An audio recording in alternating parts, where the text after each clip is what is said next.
ದೆಹಲಿಯಲ್ಲಿ ಕಾಂಗ್ರೆಸ್ ಹೊಸ ಸಂಪುಟದ ಲೆಕ್ಕಾಚಾರ ಚರ್ಚೆ ಆಗುತ್ತೆ ಕುರಿತಾಗಿ ರಾಹುಲ್ ಗಾಂಧಿ ಜೊತೆ ಸಿದ್ದು ಡಿಕೆಶಿ ಬ್ರೇಕ್ಫಾಸ್ಟ್ ಮೀಟಿಂಗ್. ಸಚಿವರ ಪಟ್ಟಿಯನ್ನ ಹಿಡಿದು ದೆಹಲಿಗೆ ತೆರಳಿದ್ದಾರೆ ಡಿಸಿಎಂ ಡಿಕೆಶಿ. ಸಿಎಂ ಪದಗ್ರಹಣ, ಸಂಪುಟ ರಚನೆ ಕುರಿತು ಮಹತ್ವದ ಸಭೆ ಆಗುವಂತದ್ದು. ಡಿಕೆಶಿ ಜೊತೆ ಸಭೆಯನ್ನ ನಡೆಸಲಿದ್ದಾರೆ ಖರ್ಗೆ, ರಾಹುಲ್ ಗಾಂಧಿ. ಖರ್ಗೆ ನಿವಾಸದಲ್ಲಿ, ಮಲ್ಲಿಕಾರ್ಜುನ್ ಖರ್ಗೆ ನಿವಾಸದಲ್ಲಿ ಚರ್ಚೆ ಆಗುತ್ತೆ.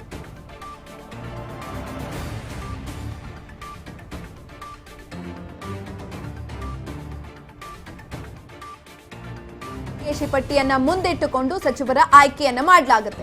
ಯಾರಿಗೆ ಅವಕಾಶ ನೀಡಬೇಕು ಅಂತ ಹೈಕಮಾಂಡ್ ನಿರ್ಧಾರವನ್ನ ಮಾಡುತ್ತೆ. ಡಿಕೆಶಿ ಪದಗ್ರಹಣ ಕಾರ್ಯಕ್ರಮದ ಬಗ್ಗೆಯೂ ಕೂಡ ದಿನಾಂಕ ಪ್ರಕಟ ಮಾಡುವಂತಹ ಸಾಧ್ಯತೆ ಇದೆ. ಈ ಒಂದು ಚರ್ಚೆಯಲ್ಲಿ ದೆಹಲಿಯಲ್ಲಿ ಕಾಂಗ್ರೆಸ್ ಹೊಸ ಸಂಪುಟದ ಲೆಕ್ಕಾಚಾರ ಇರುವಂತದ್ದು.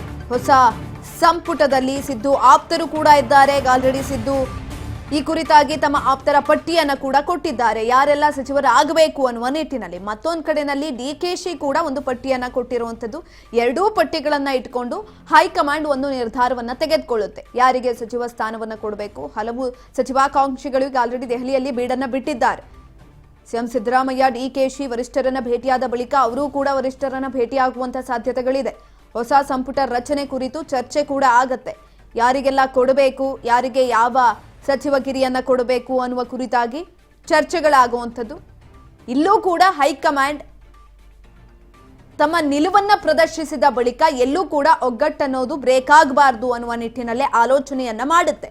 ತದನಂತರ ಡಿಸಿಷನ್ ಅನ್ನ ತೆಗೆದುಕೊಳ್ಳುವಂಥದ್ದು. ಸಿದ್ದು ಡಿಕೆಶಿ ನೀಡುವ ಸಚಿವರ ಪಟ್ಟಿಯನ್ನ ಆಧರಿಸಿ ವರಿಷ್ಠರು ನಿರ್ಧಾರವನ್ನ ತೆಗೆದುಕೊಳ್ಳುವಂತಹ ಸಾಧ್ಯತೆ ಇರುವಂಥದ್ದು. ಅದನ್ನ ಹೊರತುಪಡಿಸಿ ವರಿಷ್ಠರೇ ಒಂದು ಸಪರೇಟ್ ಪಟ್ಟಿಯನ್ನ ಕೂಡ ಕೊಡುವಂತಹ ಸಾಧ್ಯತೆಗಳು ಕೂಡ ಇಲ್ಲಿ ಬಹಳ ಹೆಚ್ಚಿನದಾಗಿ ಇದೆ. ಮುಖ್ಯಮಂತ್ರಿ ಸಿದ್ದರಾಮಯ್ಯ ದೆಹಲಿಗೆ ಹೋಗಿದ್ದಾರೆ, ಡಿಕೆಶಿ ಕೂಡ ಹೋಗಿರುವಂಥದ್ದು.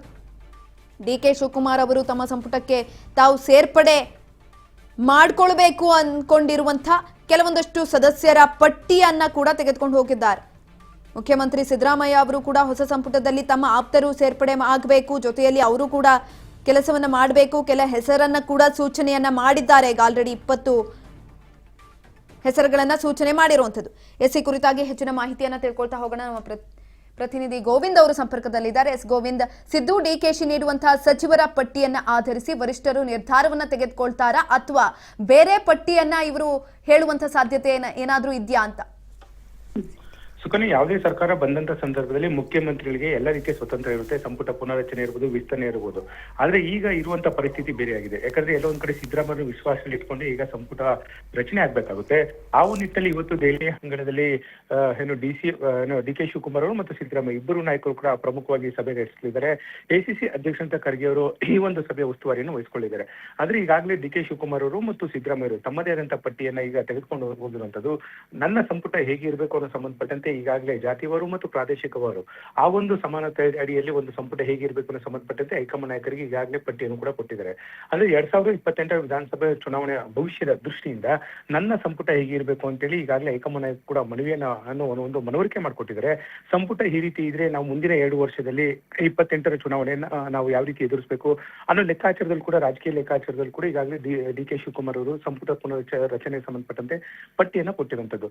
ಮತ್ತೊಂದು ಕಡೆ ಇಲ್ಲಿ ಡಿಕೆ ಶಿವಕುಮಾರ್ ಅವರು ಮಾತ್ರ ಎಲ್ಲಾ ರೀತಿಯ ಸ್ವತಂತ್ರವನ್ನ ಹೈಕಮಾಂಡ್ ಕೊಡ್ತಾ ಇಲ್ಲ. ಯಾಕಂದ್ರೆ ಸಿದ್ದರಾಮಯ್ಯ ವಿಶ್ವಾಸದಲ್ಲಿ ಇಟ್ಕೊಂಡೆ ಸರ್ಕಾರ ಮುನ್ನಡೆಸಬೇಕಾಗುತ್ತೆ. ಪುನರಚನೆ ಸಂದರ್ಭದಲ್ಲಿ ಇರ್ಬೋದು, ಬೇರೆ ಬೇರೆ ರೀತಿಯ ಹಂತದಲ್ಲಿ ಇರ್ಬೋದು, ಸರ್ಕಾರದಲ್ಲಿ ಯಾವುದೇ ರೀತಿಯ ಒಂದು ಮಹತ್ವದಂತ ತೀರ್ಮಾನ ತೆಗೆದುಕೊಳ್ಳುವಂತ ನಿಟ್ಟಿನಲ್ಲಿ ಇರ್ಬೋದು, ಎಲ್ಲಾ ವಿಚಾರದಲ್ಲಿ ಕೂಡ ಸಿದ್ದರಾಮಯ್ಯ ವಿಶ್ವಾಸ ಇಲ್ಲಿ ಅಗತ್ಯವಾಗಿ ಬೇಕಾಗುತ್ತೆ. ಹಾಗಾಗಿ ಎಲ್ಲೊಂದ್ ಕಡೆ ಸಿದ್ದರಾಮಯ್ಯವ್ರನ್ನು ಕೂಡ ಈ ಒಂದು ಸಭೆಗೆ ಕರೆದಿರುವಂತದ್ದು. ನಿನ್ನೆ ಸಂಜೆ ದೆಹಲಿಗೆ ಸಿದ್ದರಾಮಯ್ಯ ಅವರು ತೆರಳಿರುವಂತದ್ದು. ಈ ಒಂದು ವಿಚಾರದಲ್ಲಿ ಸಿದ್ದರಾಮಯ್ಯ ಅವರು ಕೂಡ ತಮ್ಮ ಅತ್ಯಾಪ್ತರಿಗೆ ಯಾವ ರೀತಿ ಒಂದು ಸೂಕ್ತವಾದಂತಹ ಬರುವ ಒಂದು ಸ್ಥಾನ ಇರ್ಬೋದು, ಭವಿಷ್ಯ ಇರ್ಬೋದು, ಈ ಎಲ್ಲಾ ವಿಚಾರ ಸಂಬಂಧಪಟ್ಟಂತೆ ತಮ್ಮದೇ ಆದಂತಹ ಪಟ್ಟಿಯನ್ನು ಈಗಾಗಲೇ ತೆಗೆದುಕೊಂಡು ಹೋಗಿರುವಂತದ್ದು. ಆ ಒಂದು ಪಟ್ಟಿಯಲ್ಲಿ ತಮ್ಮ ಅತ್ಯಾಪ್ತರಿಗೆ ಯಾವ್ಯಾವ ಇಲಾಖೆಯನ್ನ ಕೊಡಬೇಕು ಮತ್ತು ಯಾವ್ಯಾವ ರೀತಿಯ ಒಂದು ಅಧಿಕಾರವನ್ನ ಕೊಡಬೇಕು, ಎಲ್ಲಾ ವಿಚಾರ ಸಂಬಂಧಪಟ್ಟಂತೆ ಸಿದ್ದರಾಮಯ್ಯ ತಮ್ಮ ಅತ್ಯಾಪ್ತರ ಜೊತೆ ಈಗಾಗಲೇ ಮಾತನಾಡಿರುವಂತದ್ದು. ಮತ್ತೊಂದು ಕಡೆ ಡಿಕೆ ಶಿವಕುಮಾರ್ ಅವರು ಸಿಎಂ ಆಗುವುದು ಬಹುತೇಕ ಖಚಿತ ಆಗಿದ್ರೆ, ಮತ್ತೊಂದು ಕಡೆ 4 ಡಿಸಿಎಂ ಸೃಷ್ಟಿ ವಿಚಾರ ಸಂಬಂಧಪಟ್ಟಂತೆ ಎಲ್ಲೋ ಒಂದ್ ಕಡೆ ಡಿಕೆ ಶಿವಕುಮಾರ್ ವಿಚಾರದ ಒಂದು ವಿಚಾರದಲ್ಲಿ ವಿರೋಧ ವ್ಯಕ್ತ ಮಾಡ್ತಾರೆ. ಯಾವುದೇ ಕಾರಣಕ್ಕೂ ಕೂಡ 4 ಡಿಸಿಎಂ ಸೃಷ್ಟಿ ಮಾಡೋದು ಅವಶ್ಯಕತೆ ಇಲ್ಲ. ಯಾಕಂದ್ರೆ ಈ ಹಿಂದೆ ಸಿದ್ದರಾಮಯ್ಯ ಮುಖ್ಯಮಂತ್ರಿ ಆದಂತ ಸಂದರ್ಭದಲ್ಲಿ ನಾನು ಒಬ್ಬನೇ DCM ಇದ್ದೆ. ಹಾಗಾಗಿ ಈಗಲೂ ಕೂಡ ಒಬ್ಬರು ಅಥವಾ ಇಬ್ಬರು DCM ಆದ್ರೆ ಒಳ್ಳೇದು. 400 DCM ಆದ್ರೆ ಪವರ್ ಸೆಂಟರ್ ಹೆಚ್ಚಾಗುತ್ತೆ.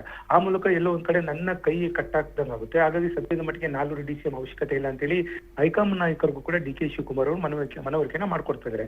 ಆದ್ರೆ ಎಲ್ಲೋ ಒಂದ್ ಕಡೆ ಸಿದ್ದರಾಮಯ್ಯ ಬಣ ಎಲ್ಲೋ ಒಂದ್ ಕಡೆ 400 DCM ಅವಶ್ಯಕತೆವಾಗಿ ಬೇಕಾಗುತ್ತೆ. ಯಾಕಂದ್ರೆ ಮುಂದಿನ ಚುನಾವಣಾ ಭವಿಷ್ಯದ ದೃಷ್ಟಿಯಿಂದ ನಾವು ಜಾತಿವಾರು ಒಂದ್ ವೇಳೆ DCM ಕೊಟ್ಟಿದ್ದೆ ಅದಲ್ಲಿ ಸಹಜವಾಗಿ ಮುಂದಿನ ಚುನಾವಣೆಯನ್ನ ನಾವು ಮತ್ತೆ ಗೆಲ್ಲಬಹುದು. ಆ ಮೂಲಕ ರಾಜ್ಯದಲ್ಲಿ ಮತ್ತೆ 2028ರಲ್ಲಿ ರಾಜ್ಯ ಕಾಂಗ್ರೆಸ್ ಮತ್ತೆ ಅಧಿಕಾರಕ್ಕೆ ಬರುತ್ತೆ ಅಂತೇಳಿ ಈ ರೀತಿ ಲೆಕ್ಕಾಚಾರದಲ್ಲಿ ಸಿದ್ದರಾಮಯ್ಯ ಅವರು ಹೈಕಮಾಂಡ್ ನಾಯಕರಿಗೆ ಮನವಿಯನ್ನ ಮಾಡ್ಕೊಟ್ಟಿದ್ದಾರೆ. ಹಾಗಾಗಿ ಹೈಕಮಾಂಡ್ ನಾಯಕರು ಯಾವ ರೀತಿ ಒಂದು ಅಂತಿಮವಾದಂತ ತೀರ್ಮಾನವನ್ನು ತೆಗೆದುಕೊಳ್ತಾರೆ ಅನ್ನೋ ಸದ್ಯಕ್ಕೆ ಕಾದು ನೋಡ್ಬೇಕಾಗುತ್ತೆ. ಇವತ್ತು ಸಂಜೆವರೆಗೂ ಕೂಡ ಮ್ಯಾರಥಾನ್ ಸಭೆ ಇದೆ. ಸಂಪುಟ ಯಾವ ರೀತಿ ರಚನೆ ಆಗಬೇಕು, ಸಂಪುಟದಲ್ಲಿ ಯಾರು ಇರಬೇಕು, ಸಂಪುಟದಲ್ಲಿ ಯಾರು ಇರಬಾರ್ದು ಮತ್ತು ಯಾರಿಗೆ ಯಾವ ಖಾತೆಯನ್ನು ಸಂಬಂಧಪಟ್ಟಂತೆ ಇವತ್ತು ಸಂಜೆ ಒಳಗಡೆ ಬಹುತೇಕ ಖಚಿತವಾಗುತ್ತೆ. ಇವತ್ತು ರಾತ್ರಿ ಅಥವಾ ನಾಳೆ ಬೆಳಗ್ಗೆ ಅಷ್ಟೊತ್ತಿಗೆ ಸಿದ್ದರಾಮಯ್ಯ DK ಶಿವಕುಮಾರ್ ಬೆಂಗಳೂರಿಗೆ ವಾಪಸ್ ಆಗ್ತಾರೆ. ಅಂದುಕೊಂಡಂತಾದ್ರೆ ನಾಳೆ ಬೆಂಗಳೂರಿನ ಖಾಸಗಿ ಹೋಟೆಲ್ನಲ್ಲಿ CLP ಸಭೆ ಆಗುತ್ತೆ. CLP ಸಭೆಯಲ್ಲಿ ಮುಂದಿನ ಮುಖ್ಯಮಂತ್ರಿ ಯಾರು ಆಗ್ತಾರೆ ಅನ್ನೋ ಸಂಬಂಧಪಟ್ಟಂತೆ ಹೈಕಮಾಂಡ್ ನಾಯಕರೇ ಅಧಿಕೃತವಾಗಿ ಘೋಷಣೆ ಮಾಡ್ತಾರೆ. ತದ ಬಳಿಕ ರಾಜ್ಯಪಾಲರ ಹತ್ರ ಹೋಗಿ ಸರ್ಕಾರ ಮಂಡನೆಗೆ ಒಂದು ಅವಕಾಶ ಕೊಡ್ತಾರೆ. ಇದಾದ ಬಳಿಕ ಪ್ರಮಾಣ ವಚನ ಸ್ವೀಕಾರ ಮಾಡ್ತಾರೆ. ಹಾಗಾಗಿ ಇದೆಲ್ಲವೂ ಕೂಡ ಪ್ರಕ್ರಿಯೆಗಳು ಸೋಮವಾರ ಬಹುತೇಕವಾಗಿ CM ಆಗಿ DK ಶಿವಕುಮಾರ್ ಅವರು ಪದಗ್ರಹಣ ಮಾಡೋದು ಬಹುತೇಕವಾಗಿ ಖಚಿತ ಅಂತ ಕೂಡ ಮಾಹಿತಿ ಸಿಗ್ತದೆ. ಇದರ ನಡುವೆ ಎಲ್ಲೋ ಒಂದು ಸಿದ್ದರಾಮಯ್ಯ ಬಣವನ್ನ ಯಾವ ರೀತಿ ಒಂದು ವಿಶ್ವಾಸದಲ್ಲಿ ಇಟ್ಕೊಂಡು ಸಂಪುಟ ರಚನೆ ಆಗುತ್ತೆ ಅನ್ನೋದೇ ಈಗ ಒಂದು ಯಕ್ಷ ಪ್ರಶ್ನೆ. ಹಾಗಾಗಿ ಇವತ್ತು ಸಂಜೆ ಒಳಗಡೆ ಬಹುತೇಕವಾಗಿ ಸಂಪುಟದಲ್ಲಿ ಯಾರು ಇರ್ತಾರೆ ಯಾರಿಲ್ಲ ಅನ್ನೋ ಸಂಬಂಧಪಟ್ಟಂತೆ ಒಂದು ಕ್ಲಿಯರ್ ಪಿಕ್ಚರ್ ಅಂತೂ ಸಿಗೋದು ಬಹುತೇಕ ಖಚಿತ ಆಗಿರುವಂತದ್ದು ಸುಕನ್ಯಾ. ಎಸ್ ಗೋವಿಂದ್, ಇನ್ನೊಂದ್ ಕಡೆನಲ್ಲಿ ಹೊಸ ಸಂಪುಟದಲ್ಲಿ ಸಿದ್ದು ಆಪ್ತರು ಎಲ್ಲೋ ಒಂದ್ ಕಡೆ ಇರುವಂತಹ ಲಕ್ಷಣಗಳು ಜಾಸ್ತಿ ಇದೆಯಾ ಅಂದ್ರೆ ಆ ಸಾಧ್ಯತೆಗಳು ಜಾಸ್ತಿ ಇದೆಯಾ ಅಂತ. ಯಾಕಂತಂದ್ರೆ ಈಗ ಆಲ್ರೆಡಿ ಅವರಿಂದ ರಾಜೀನಾಮೆಯನ್ನ ತೆಗೆದುಕೊಂಡಿದ್ದಾರೆ. ಜೊತೆಯಲ್ಲಿ ರಾಷ್ಟ್ರ ರಾಜಕಾರಣಕ್ಕೆ ಬನ್ನಿ ಅಂತ ಅಂದ ಸಂದರ್ಭದಲ್ಲೂ ಕೂಡ CM ಸಿದ್ದರಾಮಯ್ಯ ಅವರು ಇಲ್ಲ, ನಾನು ಬರೋದಿಲ್ಲ, ಆಸಕ್ತಿ ಇಲ್ಲ ನನ್ಗೆ ಅಂತಾನೆ ಹೇಳ್ತಾರೆ. ಹಾಗಾಗಿ ಈ ವಿಚಾರಕ್ಕೆ ಸಂಬಂಧಪಟ್ಟಂತೆ ಇವರನ್ನ ನಂಬ್ಕೊಂಡು ತುಂಬಾ ಜನ ಇರುವಂತದ್ದು, CM ಸಿದ್ದರಾಮಯ್ಯನವರನ್ನ ನಂಬ್ಕೊಂಡು ತುಂಬಾ ಜನ ಇದ್ರು ನಮಗೆ ಸಚಿವ ಸ್ಥಾನ ಸಿಗತ್ತೆ ಅಂತ. ಹಾಗಾಗಿ ಇವರ ಆಪ್ತರಿಗೆ ಒಂದು ಚಾನ್ಸ್ ಕೊಡುವಂತ ಸಾಧ್ಯತೆಗಳು ಹೆಚ್ಚಿನದಾಗಿದ್ಯಾ ಅಂತ.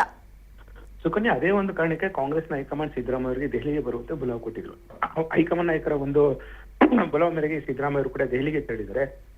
ಇವತ್ತು ಹೈಕಮಾಂಡ್ ನಾಯಕರನ್ನ ಭೇಟಿಯಾದಂತ ಸಂದರ್ಭದಲ್ಲಿ ನನ್ನ ಅತ್ಯಾಪ್ತರು ಯಾರ್ಯಾರಿದ್ದಾರೆ ಅವರು ಸರ್ಕಾರದಲ್ಲಿ ಯಾವ ರೀತಿ ಒಂದು ಅಧಿಕಾರ ಇರಬೇಕು ಮತ್ತು ಯಾವ ರೀತಿ ಒಂದು ಇಲಾಖೆಗಳು ಅವರು ಕೊಡಬೇಕು, ಪ್ರಬಲವಾದಂತ ಖಾತೆಗಳನ್ನ ಕೊಡಬೇಕು, ಈ ಎಲ್ಲ ವಿಚಾರ ಸಂಬಂಧಪಟ್ಟಂತೆ ಮಾತನಾಡೋದಕ್ಕೆ ದೆಹಲಿಗೆ ಸಿದ್ದರಾಮಯ್ಯ ತಿಳಿರುವಂತದ್ದು. ಹಾಗಾಗಿ ಎಲ್ಲೊಂದ್ ಕಡೆ ಸಿದ್ದರಾಮಯ್ಯ ದೂರ ಇಟ್ಟು ಸರ್ಕಾರ ನಡೆಸಬೇಕು ಅಥವಾ ಪಕ್ಷ ನಡೆಸಬೇಕು ಅನ್ನೋದು ಆಲೋಚನೆಯಲ್ಲಿ ಸದ್ಯದ ಮಟ್ಟಿಗೆ ಕಾಂಗ್ರೆಸ್ನ ಹೈಕಮಾಂಡ್ ಇರುವಂತದ್ದಲ್ಲ. ಯಾಕಂದ್ರೆ ಕಾಂಗ್ರೆಸ್ ನಲ್ಲಿ ಇರುವಂತಹ ಪ್ರಶ್ನಾತೀತ ನಾಯಕರು ಇರುವಂತ ಇಡೀ ರಾಜ್ಯದಲ್ಲಿ ಇರುವಂತ ಒಂದು ಮಾಸ್ ಲೀಡರ್ ಅಂತ ಹೇಳಿದ್ರೆ ಈಗ ಸದ್ಯಕ್ಕೆ ಇರುವಂತದ್ದು ಸಿದ್ದರಾಮಯ್ಯ ಒಬ್ರೆ. ಹಾಗಾಗಿ ಸಿದ್ದರಾಮಯ್ಯವ್ರನ್ನ ನಾವು ವಿಶ್ವಾಸದಲ್ಲಿ ಇಲ್ದಿರ ಸರ್ಕಾರ ನಡೆಸ್ತೀವಿ, ಪಕ್ಷ ನಡೆಸ್ತೀವಿ ಅನ್ನೋದು ಕಾಂಗ್ರೆಸ್ ಹೈಕಮಾಂಡ್ ಕೂಡ ಮನವರಿಕೆ ಆಗಿದೆ. ಹಾಗಾಗಿ ಎಲ್ಲೊಂದ್ ಕಡೆ ರಾಜ್ಯಸಭೆಗೆ ಬನ್ನಿ, ನೀವು ದೆಹಲಿ ರಾಜಕಾರಣಕ್ಕೆ ಬನ್ನಿ, ರಾಷ್ಟ್ರ ರಾಜಕಾರಣಕ್ಕೆ ಬನ್ನಿ ಅಂತೇಳಿ ಖುದ್ದು ರಾಹುಲ್ ಗಾಂಧಿ ಅವರ ಆಹ್ವಾನ ಕೊಟ್ಟರು ಕೂಡ ವಿನಮ್ರವಾಗಿ ನಾನು ಬೇಡ, ನಾನು ರಾಷ್ಟ್ರ ರಾಜಕಾರಣಕ್ಕೆ ಹೋಗೋದಿಲ್ಲ, ರಾಜ್ಯ ರಾಜಕಾರಣದ ಸಕ್ರಿಯವಾಗಿರ್ತೀನಿ, ನಾನು ಉಸಿರಿರೋವರೆಗೂ ಅಂತೇಳಿ ನಿನ್ನೆ ಅಷ್ಟೇ ಸುದ್ದಿಗೋಷ್ಠಿಯಲ್ಲಿ ಅಧಿಕೃತವಾಗಿ ಘೋಷಣೆ ಮಾಡಿದರೆ. ಇದೇ ಒಂದು ವಿಚಾರವನ್ನ ರಾಹುಲ್ ಗಾಂಧಿ ಅವರು ಕೂಡ ಮನವರಿಕೆನ ಮಾಡ್ಕೊಟ್ಟಿದ್ದಾರೆ. ನಾನು ಯಾವುದೇ ಕಾರಣಕ್ಕೂ ಕೂಡ ರಾಷ್ಟ್ರ ರಾಜಕಾರಣಕ್ಕೆ ಬರಲ್ಲ, ಇಲ್ಲೇ ಎಲ್ಲೋ ಒಂದ್ ಕಡೆ ಕೋಮುವಾದಿ ಶಕ್ತಿಗಳ ವಿರುದ್ಧ ರಾಜ್ಯದಲ್ಲಿ ಯಾವ ರೀತಿ ಒಂದು ಹೋರಾಟ ಮಾಡಬೇಕು ಆ ರೀತಿ ಹೋರಾಟವನ್ನ ನಾನು ಉಸಿರಿರೋವರೆಗೂ ಕೂಡ ನಾನು ಮಾಡ್ತೀನಿ. ಬುದ್ಧ, ಬಸವ, ಗಾಂಧಿ, ಅಂಬೇಡ್ಕರ್ ತತ್ವ ಅಡಿಯಲ್ಲಿ ನಾನು ಯಾವ ರೀತಿ ಒಂದು ನಂಬಿದ್ದೀನಿ ಅವರ ಆದರ್ಶಗಳನ್ನ, ಅದೇ ಒಂದು ಆದರ್ಶದ ಮುಖಾಂತರ ನಾನು ಮುನ್ನಡೆಸ್ತೀನಿ. ಆದ್ರೆ ಎಲ್ಲೋ ಒಂದ್ ಕಡೆ ಇನ್ನು 2 ವರ್ಷ ನನಗೆ ಶಾಸಕ ಸ್ಥಾನ ಇದೆ, ಹಾಗಾಗಿ ಯಾವುದೇ ಕಾರಣಕ್ಕೂ ಕೂಡ ರಾಜ್ಯಸಭೆ ಹೋಗುವಂತ ಇಚ್ಛಾಶಕ್ತಿ ನನಗಿಲ್ಲ ಅಂತೇಳಿ ಎಲ್ಲೋ ಒಂದ್ ಕಡೆ ಹೈಕಮಾಂಡ್ ನಾಯಕರು ಕೂಡ ಮನವರಿಕೆ ಮಾಡ್ಕೊಟ್ಟಿದ್ರೆ. ಹಾಗಾಗಿ ಬಹುತೇಕವಾಗಿ ರಾಷ್ಟ್ರ ರಾಜಕಾರಣಿಗೆ ಸಿದ್ದರಾಮಯ್ಯ ಹೋಗೋದು ಬಹುತೇಕವಾಗಿ ಅನುಮಾನ. ಆದ್ರೆ ಇದರ ಜೊತೆಗೆ ಅವ್ರನ್ನೇ ನಂಬಿರುವಂತ ಕೆಲವೊಂದು ಫಾಲೋವರ್ಸ್ ಇರ್ತಾರೆ, ಅವರ ಅತ್ಯಾಪ್ತ ಶಾಸಕರು ಇರ್ಬೋದು, ಈಗ ಮಾಜಿ ಸಚಿವರು ಇರ್ಬೋದು, ಇವರೆಲ್ಲರೂ ಕೂಡ ಅವ್ರನ್ನ ನಂಬ್ಕೊಂಡಿದ್ದಾರೆ. ಯಾಕಂದ್ರೆ ರಾಹುಲ್ ಗಾಂಧಿ ಇವ್ರನ್ನ ಕರೆದು ಈ ರೀತಿ ರಾಜೀನಾಮೆ ಕೊಡಿ ಅಂತ ಹೇಳ್ತಾರೆ ಅನ್ನೋ ಒಂದು ನಿರೀಕ್ಷೆ ಅಂತ ಅವ್ರ ಅತ್ಯಾಪ್ತರು ಕೂಡ ಇರ್ಲಿಲ್ಲ, ಜೊತೆಗೆ ಸಿದ್ದರಾಮಯ್ಯರು ಕೂಡ ಇರ್ಲಿಲ್ಲ. ಹಾಗಾಗಿ ಎಲ್ಲೊಂದ್ ಕಡೆ ಅವರ ಅತ್ಯಾಪ್ತರ ಭವಿಷ್ಯ ಕೂಡ ಇಲ್ಲಿ ಚಿಂತೆಗೀಡಾಗಿರುವಂತದ್ದು. ಹಾಗಾಗಿ ನಮ್ಮ ಸ್ಥಾನಮಾನ ಏನು ಈ ಸರ್ಕಾರದಲ್ಲಿ ಅಂತೇಳಿ ಒಂದು ರೀತಿ ಆತಂಕ ಕೂಡ ಒಳಗಾಗಿದ್ದಾರೆ. ಅದೇ ಒಂದು ಆತಂಕವನ್ನ ಒಂದು ಕಡಿಮೆ ಮಾಡೋದಕ್ಕೆ ಈಗ ಕಾಂಗ್ರೆಸ್ ಹೈಕಮಾಂಡ್ ಸಿದ್ದರಾಮಯ್ಯನ ದೆಹಲಿಗೆ ಕರೆದಿರುವಂತದ್ದು. ಅವರ ಅತ್ಯಾಪ್ತರಿಗೆ ಯಾವ ರೀತಿ ಒಂದು ಸೂಕ್ತ ಸ್ಥಾನಮಾನ, DK ಶಿವಕುಮಾರ್ ಸಂಪುಟದಲ್ಲಿ ಯಾರಿಗೆ ಒಂದು ಇಲಾಖೆ ಪ್ರಬಲವಾದಂತ ಖಾತೆ, ಈ ಎಲ್ಲಾ ವಿಚಾರ ಸಂಬಂಧಪಟ್ಟಂತೆ ಮಾತನಾಡೋದಕ್ಕೆ ಈಗ ಕರೆದಿರುವಂತದ್ದು. ಜೊತೆಗೆ ಪಕ್ಷದಲ್ಲೂ ಕೂಡ ಮೇಜರ್ ಸರ್ಜರಿ ಆಗೋದು ಬಹುತೇಕವಾಗಿ ಖಚಿತ ಆಗಿರುವಂತದ್ದು. ಅವರ ಸಿದ್ದರಾಮಯ್ಯ ಅತ್ಯಾಪ್ತರಾದಂತ ಸತೀಶ್ ಜಾರಕಿಹೊಳಿ ಅವರು KPCC ಸಾರಥ್ಯ ವಹಿಸಿಕೊಳ್ಳೋದು ಬಹುತೇಕ ಖಚಿತ ಆಗಿರುವಂತದ್ದು. ಈಗಾಗಲೇ ಸಿದ್ದರಾಮಯ್ಯ ಕೂಡ ಹೆಸರನ್ನು ಸೂಚನೆ ಕೊಟ್ಟಿದ್ದಾರೆ ಮತ್ತು ಕಾಂಗ್ರೆಸ್ನ ಹೈಕಮಾಂಡ್ ಕೂಡ ಬಹುತೇಕವಾಗಿ ಒಪ್ಪಿಗೆಯನ್ನು ಕೊಟ್ಟಿರುವಂತದ್ದು. ಹಾಗಾಗಿ ಅವರ ಅತ್ಯಾಪ್ತರಿಗೆ ಅವರು ಇರುವಂತ ಒಂದು ಅಧಿಕಾರದ ಸಂದರ್ಭದಲ್ಲಿ ಅವರು ಇರುವ ಒಂದು ಪವರ್ ಸೆಂಟರ್ ನಲ್ಲಿ ಯಾವ ರೀತಿ ತಮ್ಮ ಅತ್ಯಾಪ್ತರಿಗೆ ಯಾವ್ಯಾವ ರೀತಿ ಅಧಿಕಾರವನ್ನ ಕೊಡಿಸ್ಬೇಕು ಆ ಎಲ್ಲ ಅಧಿಕಾರವನ್ನ ಕೊಡಿಸೋದಕ್ಕೆ ಈಗ ಸಿದ್ದರಾಮಯ್ಯ ಮುಂದಾಗಿರುವಂತದ್ದು. ಹಾಗಾಗಿ ಅವ್ರದೇ ಆದಂತಹ ಒಂದು ಪಟ್ಟಿಯನ್ನ ಈಗ ದೆಹಲಿಗೆ ತೆಗೆದುಕೊಂಡು ಹೋಗಿದ್ದಾರೆ. ಖರ್ಗೆ ಅವರ ನೇತೃತ್ವದಲ್ಲಿ ನಡೆಯುವಂತಹ ಸಭೆಯಲ್ಲಿ ಇದನ್ನ ಮಂಡನೆ ಮಾಡ್ತಾರೆ.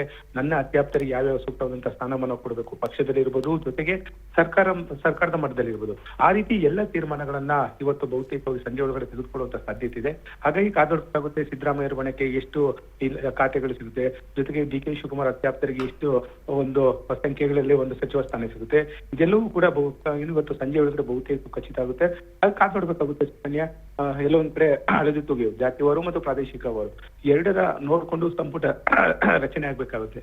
ಹಾಗಾಗಿ ಇವತ್ತು ಸಂಜೆ ಒಳಗಡೆ ಬಹುತೇಕವಾಗಿ ಈ ಎರಡೂ ವಿಚಾರ ಸಂಬಂಧಪಟ್ಟಂತೆ ಗಮನದಲ್ಲಿಟ್ಟುಕೊಂಡೆ ಕಾಂಗ್ರೆಸ್ ಹೈಕಮಾಂಡ್ ಸಂಪುಟ ರಚನೆಗೆ ಡಿ.ಕೆ. ಶಿವಕುಮಾರ್ ಅವರಿಗೆ ಬಹುತೇಕವಾಗಿ ಒಂದು ಗ್ರೀನ್ ಸಿಗ್ನಲ್ ಕೊಡುವಂತ ಸಾಧ್ಯತೆ ಹೆಚ್ಚಾಗಿದೆ. ಸುಕನ್ಯಾ, ಧನ್ಯವಾದಗಳು ಗೋವಿಂದ್ ಹೆಚ್ಚಿನ ಮಾಹಿತಿಗಾಗಿ.